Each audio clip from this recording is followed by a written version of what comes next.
اگر ہم رک جاتے ہیں آج اس مہم سے، اس مہم پر عمل کرتے ہیں، اس کام سے رک جاتے ہیں، تو کیا نتیجہ نکلے گا کہ دن بدن اسرائیل ڈاؤن ہو جائے۔ یا رب دل مسلم کو وہ زندہ تمنا دے جو قلب کو گرما دے، جو روح کو تڑپا دے۔ بعد الحمد والصلاۃ، محترم سامعین کرام، السلام علیکم ورحمۃ اللہ۔ اللہ رب العزت کا کروڑا مرتبہ شکر ہے کہ اللہ رب العزت نے ایک مرتبہ پھر جمعۃ المبارک کی بابرکت ساعتیں عطا فرمائی۔ اللہ رب العزت سے دعا گو ہوں کہ اللہ رب العزت اسی طرح ذوق اور شوق کے ساتھ نماز جمعہ بھی اور دیگر نماز پنجگانہ بھی جماعت کے ساتھ ادا کرنے کی توفیق عطا فرمائے۔ عزیزان محتشم، یہ اللہ رب العزت کا ہم پر فضل عظیم ہے، احسان عظیم ہے کہ اللہ رب العزت نے ہمیں امت مسلمہ میں پیدا فرمایا اور ہم پر یہ احسان فرمایا کہ ہمیں اپنے آقا و مولا جناب حضرت محمد مصطفیٰ صلی اللہ علیہ وسلم کی امت میں پیدا فرمایا۔ اور یہ وہ امت ہے کہ جس میں آنے کے لیے انبیاء نے دعائیں مانگی، انہوں نے دعائیں مانگی، اللہ کے حضور دعائیں کی کہ یا باری تعالیٰ ہمیں اپنے محبوب کی امت سے پیدا کرنا، اور ہم پر اللہ نے کرم کیا کہ اللہ نے ہمیں اس امت میں بغیر مانگے پیدا کروا دی۔ اسی کے ساتھ ساتھ اللہ نے یہ بھی ہم پر احسان فرمایا کہ اللہ نے ہمیں ہمارے دلوں میں اپنے پیارے آقا و مولا جناب حضرت محمد مصطفیٰ صلی اللہ علیہ وسلم کی محبت سے پیدا فرمایا۔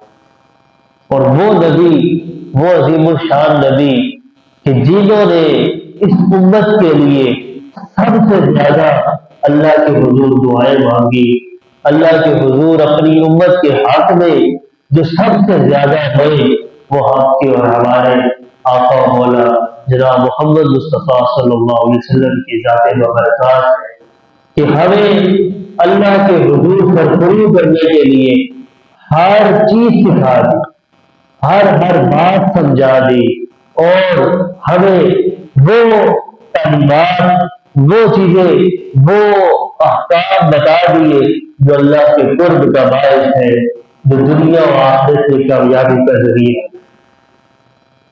شرط اس میں صرف ایک ہے، محمد کی غلامی دین حق کی شرط اول ہے۔ محمد صلی اللہ علیہ وسلم کی غلامی دین حق کی شرط اول ہے، اگر ہو اس میں کچھ خامی تو سب کچھ نامکمل ہے۔ اب شرط اس میں ایک چیز رکھ دی گئی، وہ حضور علیہ السلام کی غلامی۔ حضور علیہ السلام کی کیا چیز رکھ دی گئی؟ غلامی۔ اس میں شرط رکھ دی گئی کہ جب یہ شرط پائی جائے گی تو تب آپ کا سارا دین مکمل ہوگا، ورنہ کچھ بھی مکمل نہیں۔ حضرت عمر فاروق رضی اللہ تعالیٰ عنہ ایک مرتبہ آقا کریم علیہ السلام نے فرمایا، ان کی بارگاہ میں حاضر ہوئے، آپ نے فرمایا، عرض کی یا رسول اللہ صلی اللہ علیہ وسلم، میں آپ کو پسند کرتا ہوں، آپ سے محبت کرتا ہوں، لیکن اپنے آپ سے زیادہ نہیں۔ ہر چیز سے زیادہ مجھے آپ محبوب ہیں، لیکن خود سے زیادہ محبوب نہیں ہے۔ حضور نے یہ حدیث پڑھ کے فرمایا کہ اس وقت تک بندہ کامل مومن نہیں ہو سکتا جب تک وہ مجھے اپنے آپ، اپنے والدین، اپنی اولاد، اپنی مال، حتیٰ کہ پورے دنیا کے لوگوں سے زیادہ محبوب نہ بنا لے، اس کا ایمان مکمل نہیں ہو سکتا۔ تو اس وقت حضرت عمر فاروق رضی اللہ تعالیٰ عنہ نے فرمایا، عرض کی کہ یا رسول اللہ آپ مجھے ہر چیز سے زیادہ محبوب ہیں۔ تو آقا کریم علیہ السلام نے فرمایا کہ اب تمہارا ایمان کیا ہے؟ مکمل ہو۔ تو ایمان کی کاملیت، محمد کی محبت، محمد صلی اللہ علیہ وسلم کی غلامی دین حق کی شرط اول ہے، اگر اس میں ہو کچھ خامی تو سب کچھ نامکمل ہے، کسی چیز کا کوئی فائدہ نہیں ہے۔ دل میں عشق نبی نہیں اگر تو مکے میں آنے جانے سے کیا فائدہ، دل میں حضور علیہ السلام کی محبت نہیں ہے، مدینے میں آنے جانے سے کیا فائدہ، اگر حضور علیہ السلام سے پیار نہیں ہے، ان کی سنتوں سے پیار نہیں ہے تو یوں ماتھا گھسانے سے کیا فائدہ ہے؟ بندہ سارا دن ٹکرے مارتا رہے، سجدے کرتا رہے، اور آقا کریم علیہ السلام کی محبت اس کے دل میں نہیں ہے، ان کی غلامی اس کے دل میں نہیں ہے، تو اس کو نہ نماز کا فائدہ، نہ قرآن کا فائدہ، نہ کسی اور عبادات کا فائدہ۔ فائدہ تب ملے گا جب آقا کریم علیہ السلام کی غلامی میں آ کر ان کی اطاعت کر کے پھر وہ کوئی کام کرے گا تو تب اسے فائدہ ملے گا۔ تو محمد صلی اللہ علیہ وسلم کی محبت دین حق کی شرط اول ہے، اگر ہو اس میں کچھ خامی تو سب کچھ نامکمل ہے۔ یہ تنقیدی باتیں تھی، آئے اللہ کے قرآن کی طرف چلتے ہیں۔ اللہ رب العزت نے قرآن کریم فرقان حمید میں ارشاد فرمایا، اعوذ باللہ من الشیطان الرجیم، بسم اللہ الرحمن الرحیم، وتعاونوا علی البر والتقوی ولا تعاونوا علی الاثم والعدوان واتقوا اللہ ان اللہ شدید العقاب۔ اللہ رب العزت نے کلام پاک میں ارشاد فرمایا کہ وتعاونوا، تم آپس میں ایک دوسرے کی مدد کرو، وتعاونوا، آپس میں ایک دوسرے کی مدد کرو، علی البر والتقوی، کس چیز میں مدد کرنی ہے؟ اللہ نے فرما دیا علی البر والتقوی، نیکی اور پرہیزگاری کے کاموں۔ بر کہتے ہیں نیکی کو، تقوی کہتے ہیں پرہیزگاری کو۔ تو اللہ نے کیا فرما دیا کہ تم نے مدد کرنی ہے باہم ایک دوسرے کی، آپس میں آپ نے ایک دوسرے کے ساتھ تعلق قائم کرنا ہے، ایک دوسرے کی مدد کرنی ہے، تو کس چیز میں کرنی ہے؟ علی البر والتقوی۔ سوال کیا گیا، پوچھا گیا کہ یا رسول اللہ نیکی کیا ہے اور تقوی کیا ہے؟ نیکی کیا ہے اور تقوی کیا ہے؟ تو آقا کریم علیہ السلام کے فرمان علی شان کے مفہوم کے مطابق حضور نے فرمایا کہ بر کہتے ہیں ہر اس چیز کو، نیکی یا بر عربی زبان کا لفظ ہے، اس کا مطلب ہے نیکی، ہر اس چیز کو کہتے ہیں جو انسان کرے اور اس کو دل میں برا نہ سمجھے، اس کے دل میں کھٹکے نہ، وہ کیا ہے؟ نیکی ہے۔ وہ کیا ہے؟ نیکی ہے۔ کہتے ہیں نا دل دریا سمندروں ڈوبے کون دلا گیا جانے، وچے جیڑے وچے بند وہانے۔ یہ دل اللہ رب العزت نے ایسا بنایا ہے، کہتے ہیں نا انسان کا دل سب سے بڑا مفتی ہے۔ اگر آپ کوئی کام کرتے ہیں، دل آپ کو اندر سے ملامت کرتا ہے بھئی یہ کام غلط ہے، تو سمجھ لیں کہ یہ بر نہیں ہے، یہ نیکی نہیں ہے۔ مسئلہ یہ ہے اب ہمارے اندر یہ کمزوری آ چکی ہے، دل اندر سے ہمیں اندر سے کوستا رہتا ہے، لیکن ہم دماغ سے اس دل کی آواز کو سنتے نہیں ہیں، اسے محسوس نہیں کرتے۔ دل میں ضرور خیال آتا ہے یار غلط کیا، لیکن ہم اس پہ رفع دفع کر دیتے ہیں، جس کی وجہ کیا ہوتی ہے کہ پھر ہمیں وہ گناہ نہیں لگتا۔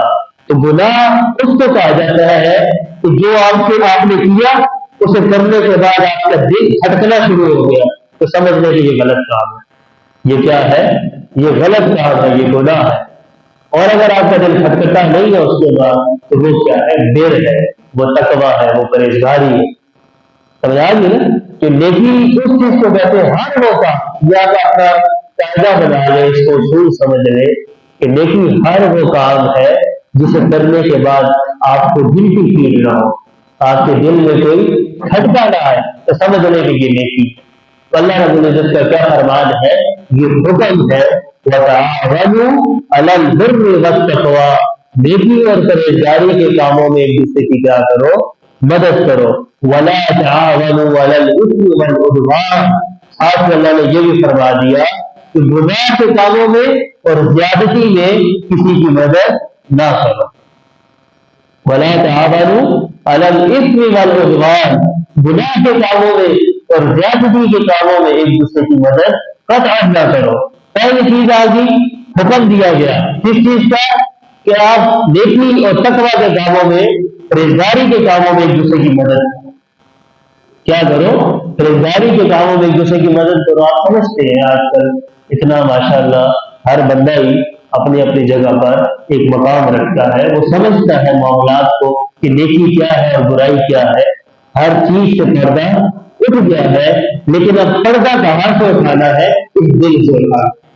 اس دل سے جس وقت پردہ اٹھ جائے گا پھر گناہ گناہ نظر آئے گا، پھر انسان کو غلطی غلطی نظر آئے گی. ورنہ اگر اس دل پر جب تک پردے پڑے رہے غفلت کے، تب اس کو گناہ گناہ نظر نہیں آئے گا. تو نیکی اور پرہیزگاری کے کاموں میں کیا کرنا ہے؟ مدد کرنی ہے. اور بلا تعاونوا علی الاثم والعدوان، اور گناہ اور زیادتی کے کاموں میں کسی کی مدد نہیں کرنی. اب یہاں پہ سمجھنے کی بات ہے، نیکی اور پرہیزگاری کے کام آپ کو بتا دیا کہ وہ کام نیکی کا ہے جس میں کرنے سے دل نہ تھکے، دل میں کوئی ملال نہ آئے، تو سمجھنے کے یہ کام اچھا ہے. اگر تو دل میں کوئی ملال آ جائے تو پھر وہ کام کیا ہے؟ وہ کام غلط ہے. اور ولا تعاونوا علی الاثم والعدوان، اس کے بارے میں جو نبی اکرم صلی اللہ علیہ وسلم کا فرمان علی شان ہے کہ گناہ کے کاموں میں، برائی کے کاموں میں ایک دوسرے کی کیا کرو؟ مدد نہ کرو. اللہ کا جو فرمان ہے، گناہ کے بارے میں یہ کہا جاتا ہے کہ وہ چیز جسے کرنے کے بعد آپ کا دل پھٹ گئے تو وہ گناہ ہے. یہ بات ایک قاعدہ سمجھ آ گیا.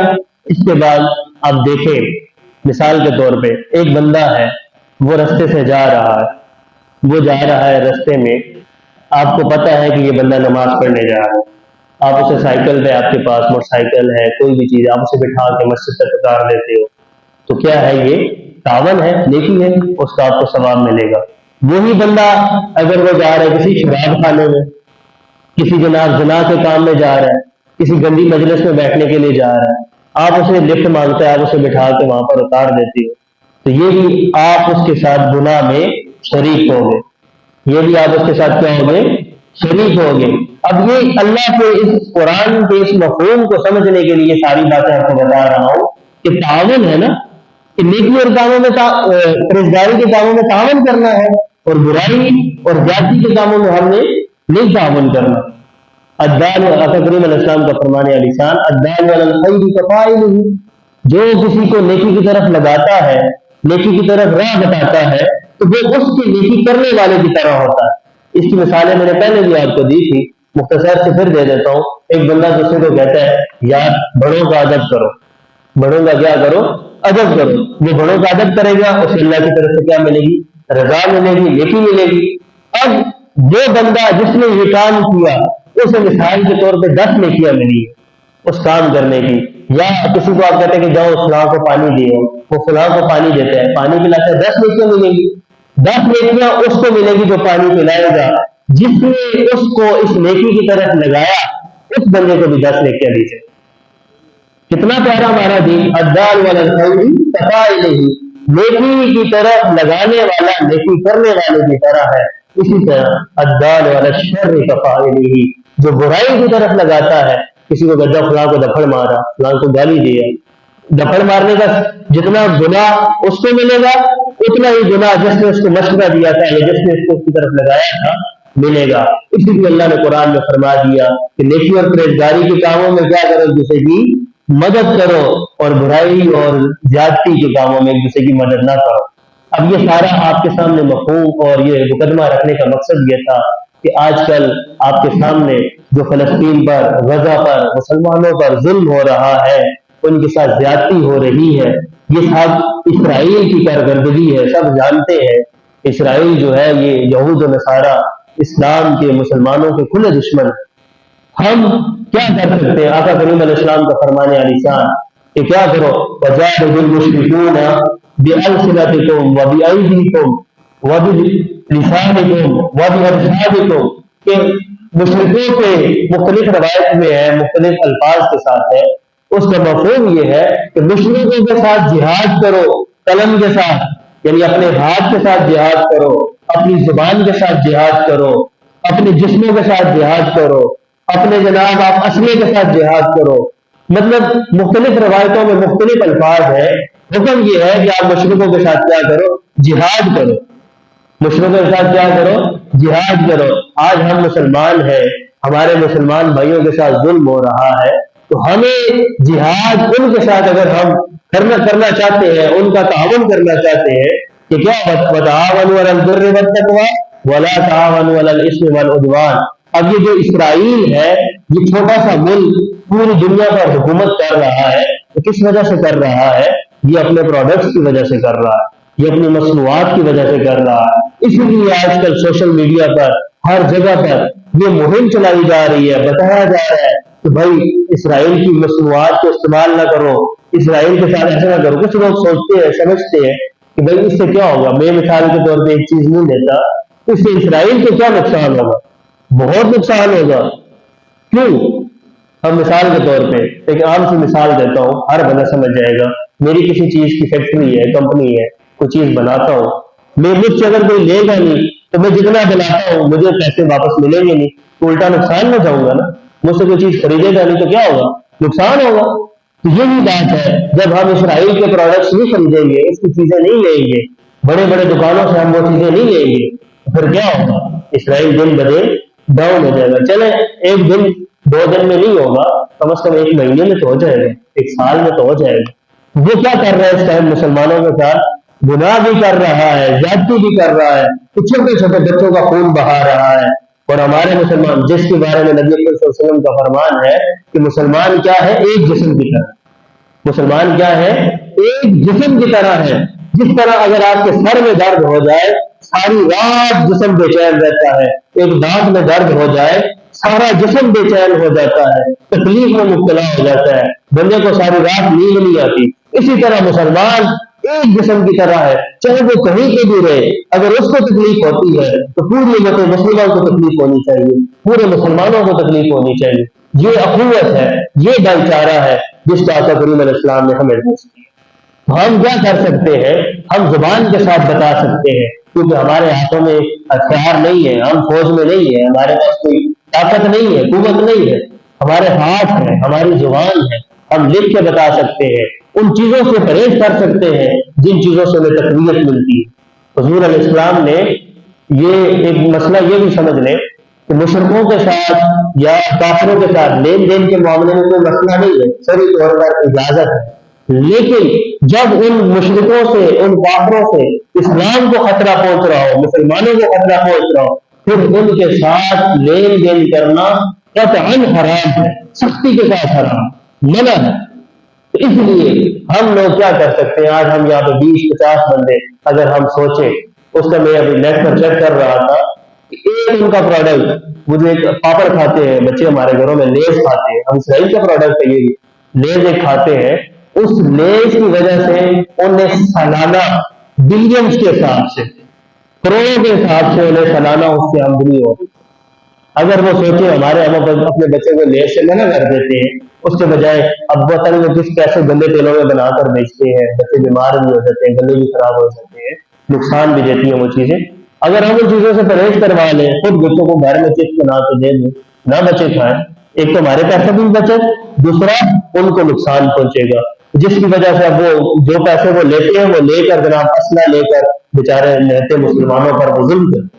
تو یہ سمجھ لیں کہ ہماری طرف سے تعاون جا رہا ہے۔ اگر ہم رک جاتے ہیں آج اس مہم سے، اس مہم پر عمل کرتے ہیں، اس کام سے رک جاتے ہیں، تو کیا نتیجہ نکلے گا کہ دن بدن اسرائیل ڈاؤن ہو جائے۔ جیسے ہی وہ ڈاؤن ہوگا وہ اپنے اپنے کھانے پینے میں پڑ جائے گا، وہ مسلمانوں پر ظلم کرنے سے باز آ جائے۔ اب دیکھیں نا، مثال کے طور پر ایک غریب آدمی ہے، اس کے گھر میں کھانے کے لیے کچھ نہیں ہے، تو وہ سارا دن دال روٹی پوری کرتے رہے گا۔ اور ایک آدمی لینڈ ہے، اس کے پاس بڑا پیسہ ہے، وہ سارا دن کیا کرے گا؟ نشے تماشے کرے گا، کبھی وہ جناب نشے تماشے میں لگا ہوگا۔ اس طرح اسرائیل کی مثال ہے، ان کے پاس اب آمدنی ہماری وجہ سے زیادہ ہو رہی ہے، وہ دن بدن جناب ان کے پاس معیشت زیادہ ہے، جس کا وہ کیا کر رہے ہیں؟ غلط استعمال کر رہے ہیں، وہ کمزور نہتے مسلمانوں پر ظلم و ستم ڈال رہے ہیں۔ اس کا ہم اگر آج زبانوں سے نہیں لڑ سکتے، ہاتھوں سے نہیں لڑ سکتے، تو ہم کم از کم اس طرح بائیکاٹ کر کے، ان کے اشیاء کو استعمال کرنے سے روک کر، اپنی عورتوں کو منع کر کے، بچوں کو منع کر کے، کم از کم ہم کچھ نہیں تو 10% بھی اگر ہم انہیں نقصان پہنچا دیتے ہیں تو یہ بھی ہماری بہت بڑی کامیابی ہے۔ کیونکہ اگر ہم ان کے ساتھ لیتے رہیں گے تو وہ کیا ہو جائے گا؟ اللہ کے کہیں اس زمرے میں نہ آ جائے